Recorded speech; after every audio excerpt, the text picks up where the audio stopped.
Mühlhausen, a district town in the northwest of Thuringen. Early in the morning, long before the store opens, production begins at Barthel's butcher shop, because grilled sausage is always placed fresh in the display counter. For K. Wipprecht, everything has revolved around this specialty since his grandfather's time. The 29-year-old lives for the sausage, and along the way, every ingredient must be just right. This is the beginning of every good Thuringer sausage. We have the pork shoulder, which is responsible for the lean portion. And we have the pork belly, which is important for the fat in the sausage. Fat carries flavor, and specifically in the Thuringer sausage, the fat content is a maximum of 25%.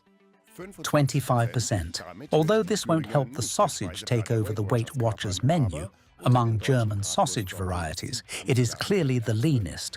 The flavor remains mysterious, because what goes into the meat mixture, aside from salt and pepper, is something every respectable sausage maker keeps to themselves. The Thuringians make a big secret of their recipe, it's true. But there isn't a single uniform recipe in here. You can drive just 2 towns over, and you'll find a completely different recipe. Certain is, a true Thuringer sausage must be 15 to 20 centimeters long and weigh between 100 and 150 grams.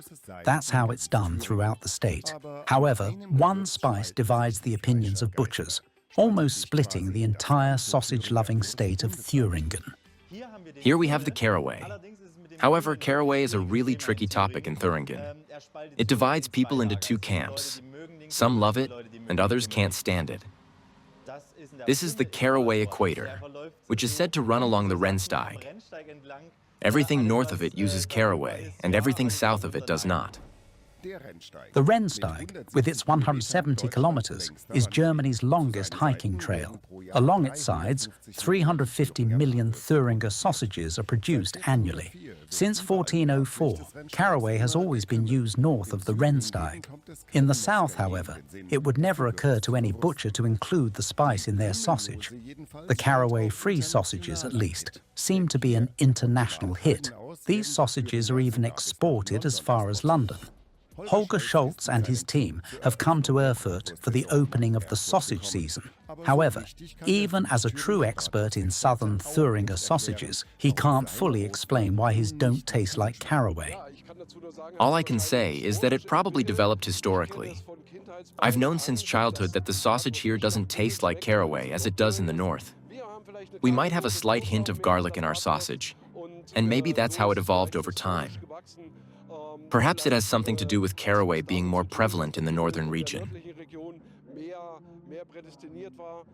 For us, it doesn't play a major role.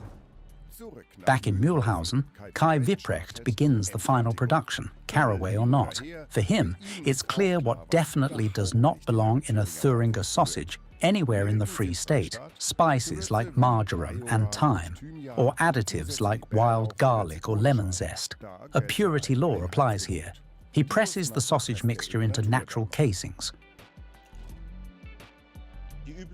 The typical length of a pig's small intestine is around 15 to 20 meters. And if you calculate it, making about 4 sausages from 1 meter, you get roughly 80 good Thuringer sausages from a single pig.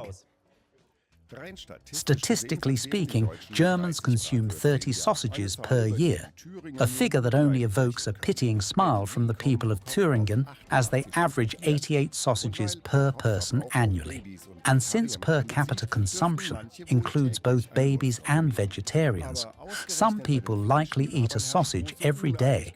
However, there is significant disagreement even among meat lovers. Caraway is a must for me. Personally, I'm not really into caraway, and otherwise the usual stuff. I don't even know what else is in there. Marjoram. It's definitely not part of the sausage. But it should be in there.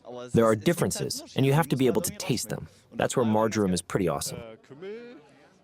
Caraway does not belong in there. At Barthel's butcher shop, the caraway-flavored sausages are ready.